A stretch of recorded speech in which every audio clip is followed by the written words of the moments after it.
That's what I say. Let's talk about pregnant women, shall we? Because pregnant women and women that have just given birth are going to have potentially their sentences reduced for most type of crime if they find themselves having to go to prison. This is all because pregnancy, childbirth and postnatal care will now be determined as mitigating factors.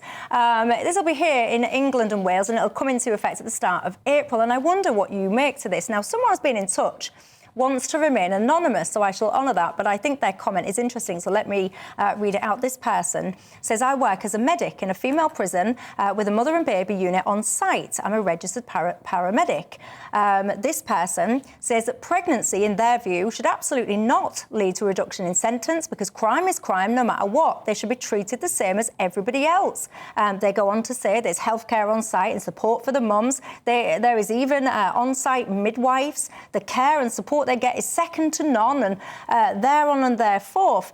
What this person says is reducing sentences will essentially just become an opportunity for an easy way out of being punished for criminal actions. What do you make of that? It's an interesting point of view, but I feel I disagree with that. I'm surprised that there isn't already a regime where mothers-to-be are given lighter sentences. It depends entirely, in my view, on the offence. If the offence is one of violence or something like murder, for instance, you couldn't possibly give someone a reduced sentence because with those sort of crimes. But if it's other offences, then it strikes me this sounds a rather humane thing. And to me, I slightly recoil from the idea of someone giving birth in prison. It seems to me wrong, but perhaps I'm just being a wet liberal. Mike?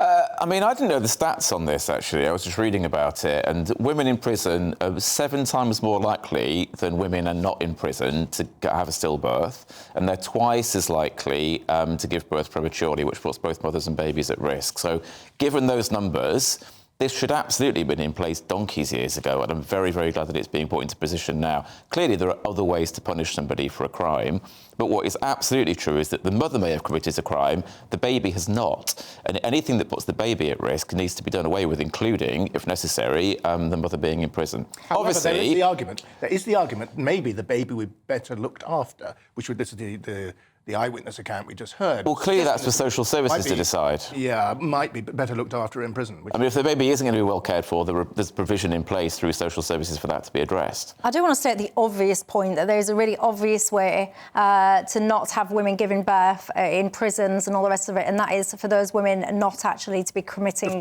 crimes in the first place, obviously.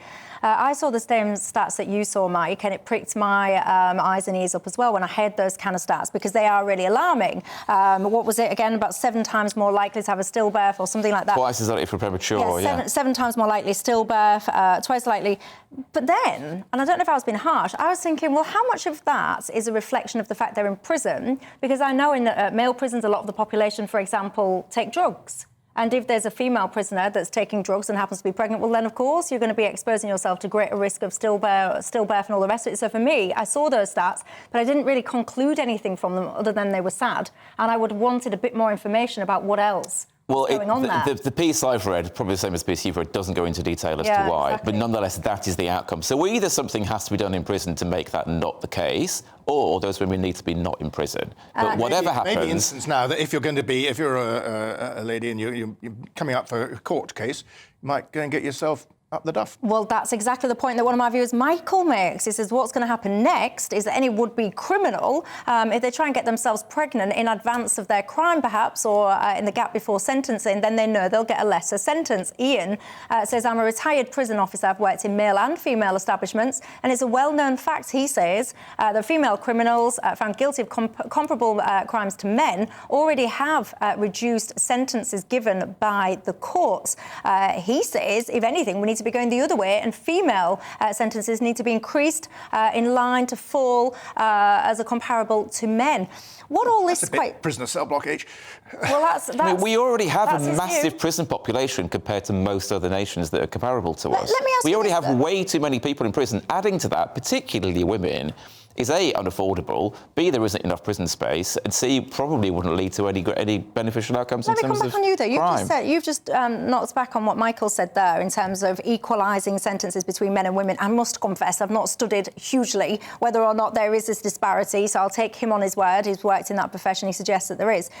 Why would you suggest that if that was the case, why shouldn't those sentences be equalised? Why should a woman get a different sentence to a man for a comparable crime? Because I'm probably sexist, and I just am more suspicious of blokes, and I don't know, it's probably very wrong of me.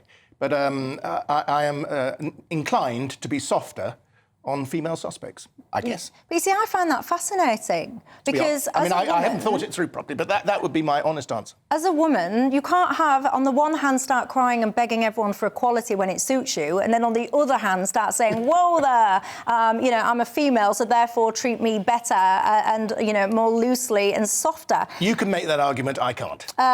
Do you think, though, that all of this actually, we've got ourselves in a real pickle in this country in terms of prison population and prison capacity? Yeah. We've barely got any capacity now. We've already had that conversation a couple of weeks ago or recently when we was talking about we're going to release now prisoners early to free up space. Isn't all this kind of stuff about how can we reduce sentences just tinkering around the edges to free up capacity? Don't we just need to build more prisons? We probably do because the population's going up. Do you think that we need just more prisons? No, we don't. We need to question why we put so many more people in prison than comparable nations. Why do you think there are other ways? There are other ways to deal with criminality than putting more and more people in prison. Like what? At the taxpayer's expense for extended periods of time. Like what? I'm not an expert in this area, but clearly we are doing something wrong as a country if we're putting so many more people in prison than, say, France, Germany, other nations that are like us. I don't think we put enough people in prison. I think there's too many people that know that they can wander around doing all kinds of things, either to other people or to people's properties or to people's possessions, and they know that the worst that they're going to get is a slap on the wrist. We need to look at why people are committing crime in the first place, what are the causes of that, and then we need to look at other ways of punishing people that are not custodial sentences. I mean, as we know, one of the problems is that you put somebody in prison and people, many criminals say, or ex-criminals say, I learned how to be a criminal properly in prison, and then they come out and do something else because of the people they're then spending time with. That isn't good for them. That isn't good for society either. I think you can get over... intellectual about this. One of the reasons people commit crime is it's easier to go on the nick than to do a job. And this whole notion now, I see it all the time. I shared this video the other day of this fella. He was in, I think I can say where it was. He was in a Marks and Spencer store, and he had not one, but 2 bags, ladies and gents, and he was filling them. He was swiping the upmarket chocolates in his bag. The amount of people that responded and said, well, there's a cost of living crisis. And I thought, how pathetic. Yeah. You think that this fella is filling up 2 bags worth of luxury chocolates because he can't afford to eat or feed his family? How pathetic. He's doing that because he's a chancer who thinks he can get away with it. I mean, what we want in the criminal justice system is, obviously, we want people who've committed a criminal act to be caught and they need to be punished. That's absolutely right. But we want to get them to a point where they don't commit crime anymore. And for a lot of people, putting them in prison does not result in that. They go into prison, they get out, they commit another crime.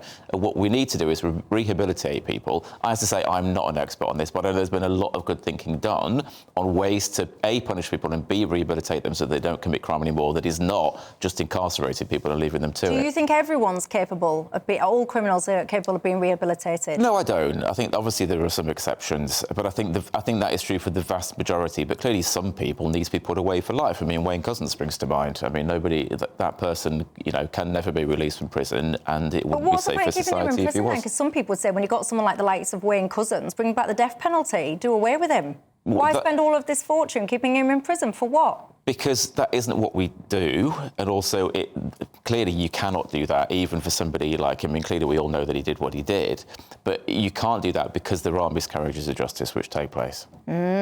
What do you think to that? That'll spark up some thoughts within you. In the case where there's no uncertainty whatsoever, it's clear as day that the person did those kind of acts. Do you think we should even engage, people might say even just perhaps a referendum on the subject of capital punishment? What about that whole notion, though, of what prison is actually for? Is it punishment? Is it rehabilitation? Is it a mixture of both? And do you think we need more prisons or less prisons or what? Your thoughts on all of that?